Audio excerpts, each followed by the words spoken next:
Hi guys! Ayan, sasagot po ako ng message habang piniflex ko po sa inyo yung gala namin sa Zakopane, Poland.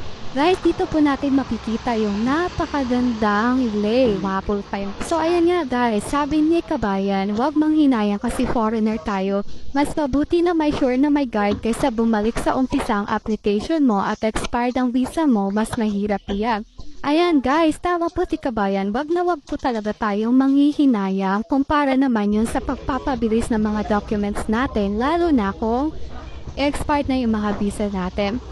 But in my case po, i-explain ko sa inyo guys kung bakit ako nang hinayang.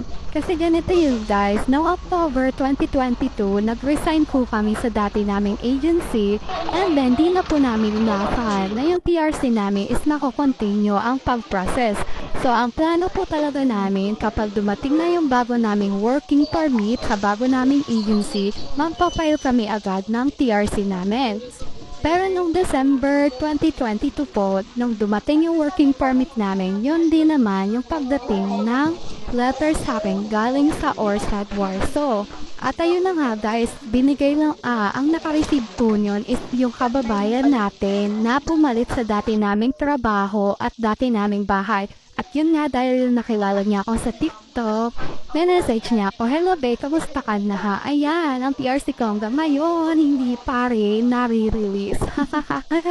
Ayun, si Kabayan, message niya ako na, "Ate, may letter ka dito, galing po yata sa immigration." Sabi niya ng ganyan. So sabi ko sa kanya, pakibigay na lang dun sa dati naming katrabaho para ma-send sa akin. So, ayun na nga guys, to cut the story short, yung letter na yun is from the ORSAD at fingerprint ko po yun. Schedule po yun ang fingerprint ko no December 23, 2022.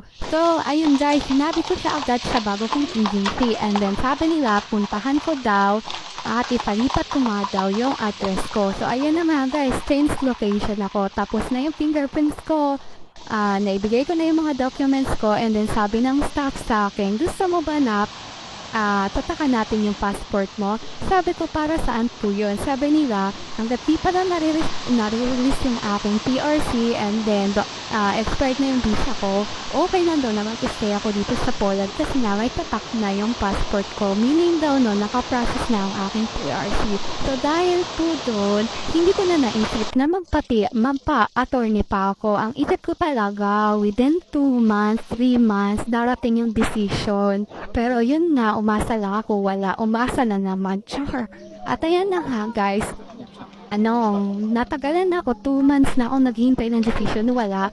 Ang ginawa ko, pinuntahan ko sila sa Orsad. And then, dun ko nalaman na wala daw pala akong payment, kaya wala akong decision. Eh, ang sabi ko, nagbayad naman na ako during nung fingerprint ko. And then, sabi nila, yung payment ko daw, hindi daw tinransfer na Warsaw sa Wrocław. So, dahil nga yung Wrocław na yung magpa-process ng aking PRC, kailangan daw ng processing fee. So, no choice ako kundi ang magbayad ulit. So, ayun na nga guys, nang binibigay ko na yung proof of payment, ayaw nilang tanggapin. Ang sabi nila, yung proof of payment kailangan isend ko through post office. Yun ang sabi nila. Kasi nagtatanggap lang daw sila ng mga documents over the counter kung during daw ng fingerprints mo. Pero kung hindi daw, isisend mo daw yun through post office. So, ayun naman guys, ginawa ko kung ano yung sinabi sa akin. And then, naghintay na naman ako. And then, syempre, nung natagalan naman si Inday, sabi ko, bakit wala pa rin? Nag-email ako sa kanila. And then, nag-reply naman. Ang reply, dun daw sa payment. Dahil nga, kaya daw, hanggang ngayon, wala pa akong decision dahil hindi pa daw ako makapagbayad. Sabi ko, how come na hindi pa? Eh, nagbayad na ako at na-send ko na yung proof of payment through postal. Sabi ko na ganyan. And then, sabi ko, i-check na lang nila yung attachment kasi in-attach ko doon yung proof of payment.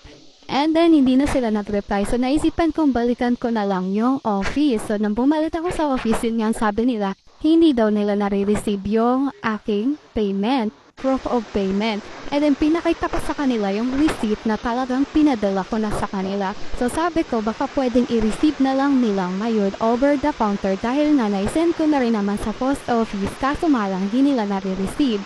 At sabi ko, in-attach ko din sa email, hindi ko alam kung bakit hindi nila nababasa yung attachment.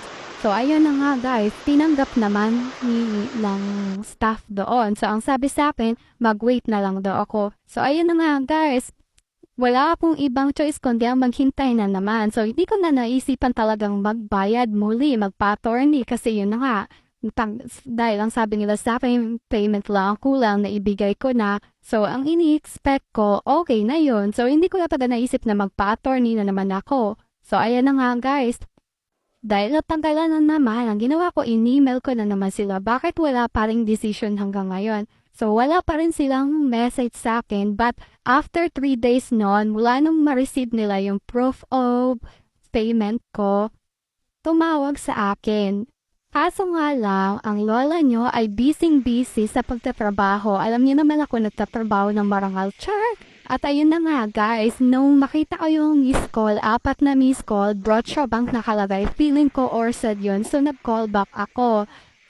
And then, ano siya, yung operator ang sumasagot. So yun na nga, isip ko talaga orsad siya at hindi naman ako nagkamali dahil kinabukasan, naka-receive ako ng letter. At yun na nga, yun yung letter na pinuntahan ko doon nakaraan kasi ang sabi daw may documents na naman ako na kulang. Yun ay yung proof of employment ko dito. So, ayun na nga guys, kaya nakaraan pumunta ako doon sa ORSAD para ipasa na naman yung sinasabi nilang kulang. So, yung pagpunta ko doon, sabi ko, sure po ba na ito na lang yung kulang po? Kasi nakaraan ang sabi niyo sa akin yung payment lang. Ay, payment lang. Ngayon na naman, eto na naman. So, hindi ko alam kung mayroon pa iba. So far, ang sabi naman sa akin ng babae, sa nakikita niyo daw dun sa screen, yun na lang daw talaga yung kulang po. And then, kapag naipasa ko daw yun, maghintay na lang daw po talaga ako para sa decision. So, sana naman, totoo na yun. Kasi nga, nakailang beses na akong ulit na akong balik sa kanila. Nagastusan na rin ako ng nagastusan. So, siguro guys, kung hindi pa rin to okay, malamang magpapa-attorney na talaga ako pero sana okay na siya kasi sabi naman nila talagang kompleto na daw yung documents ko at yun na lang daw yung kulang. So hopefully maging successful na to at yung decision niya sana naman positive. Kasi mayroon talagang mga na-decline. Kumbaga hindi sila nabibigyan ng PRC, ganon. So, tapos yung iba naman, mga 1 year lang, saglit lang, yung nakakilala ko nga is 7 months lang ang naibigay. Sana sa akin ay 3 years, char. Dahil ang tagal ko naghintay, sana naman maawa sila, 3 years na rin yung ibigay nila, ganon. O, ayun na guys, bye-bye na. Nag-enjoy ba kayo sa panonood? Char, bye-bye!